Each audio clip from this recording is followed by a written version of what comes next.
এক ছিল শান্ত গ্রামের ছেলে রায়হান। শহরে চাকরি করত, কিন্তু মনটা ছিল খুব সহজ সরল। অন্যদিকে ছিল মিষ্টি স্বভাবের মেয়ে নীলা, বই পড়তে ভালোবাসত, আর বৃষ্টির দিনে জানালার পাশে বসে গান গাইত।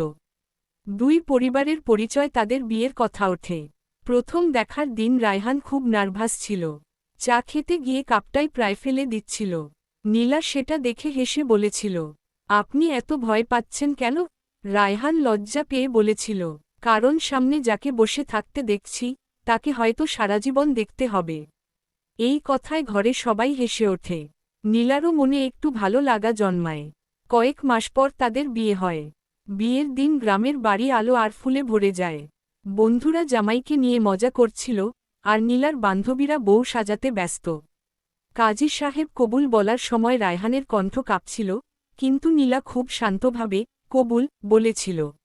বিয়ের পরের জীবনটা রূপকথার মতো একদম নিখুঁত ছিল না।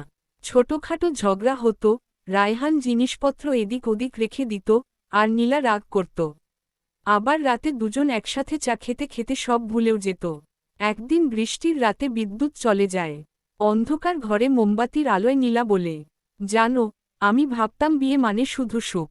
রায়হান মৃদু হেসে উত্তর দেয়, না, বিয়ে মানে সুখ দুঃখ দুটোই, তবে একসাথে থাকা।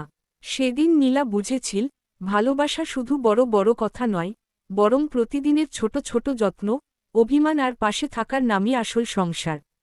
তারপর থেকে তাদের গল্প চলতে থাকে, কখনো হাসিতে, কখনো ঝগড়ায়, কিন্তু সবসময় একসাথে। বিয়ের 1 বছর পর রায়হান আর নীলা শহরের ছোট্ট একটা বাসায় উঠল। বাসাটা খুব বড় ছিল না, কিন্তু দুজনের স্বপ্নে ভরা ছিল। বারান্দায় কয়েকটা টব, দেয়ালে নীলার আঁকা ছবি, আর রান্নাঘরে রায়হানের চা বানানোর ব্যর্থ চেষ্টা, এসব নিয়েই তাদের ছোট সংসার। এক সকালে নীলা ঘুম থেকে উঠে দেখে রান্নাঘর থেকে ধোঁয়া বের হচ্ছে। দৌড়ে গিয়ে দেখে রায়হান ইউটিউব দেখে পরোটা বানাতে গিয়ে পুরো রান্নাঘর ধোঁয়ায় ভরে ফেলেছে। নীলা হেসে বলল, এটা পরোটা নাকি কয়লা? রায়হান গম্ভীর মুখে বলল, ভালোবাসা একটু পুড়লে স্বাদ বাড়ে। নীলা এত জোরে হেসেছিল যে চোখে পানি চলে এসেছিল। তবে সবসময় হাসি ছিল না। চাকরির চাপ বাড়তে লাগল। রায়হান রাতে দেরি করে ফিরত, নীলা একা একা অপেক্ষা করত। একদিন রাগ করে নীলা কথা বলা বন্ধ করে দিল। পুরো বাসা নীরব হয়ে গেল। রাতে রায়হান চুপচাপ একটা কাগজ এনে নীলার সামনে রাখল। সেখানে লেখা, আমি হয়তো সময় দিতে পারি না, কিন্তু তোমাকে ছাড়া আমার দিন কল্পনাও করতে পারি না। নীলার রাগ গলে গেল। সে আস্তে করে বলল, আমার শুধু তোমাকে একটু বেশি কাছে চাই। সেদিন থেকে রায়হান যত ব্যস্তই থাকুক, রাতে অন্তত একসাথে ছাদে গিয়ে কিছুক্ষণ গল্প করত। তারা দেখত আর ভবিষ্যতের স্বপ্ন বানাত। কয়েক বছর পর তাদের ঘরে ছোট্ট একটা মেয়ে আসে, আরিবা। মেয়েটা আসার পর পুরো বাসা যেন আরও জীবন্ত হয়ে ওঠে। রাতে ঘুম না হলে দুজন পালা করে তাকে কোলে নিত।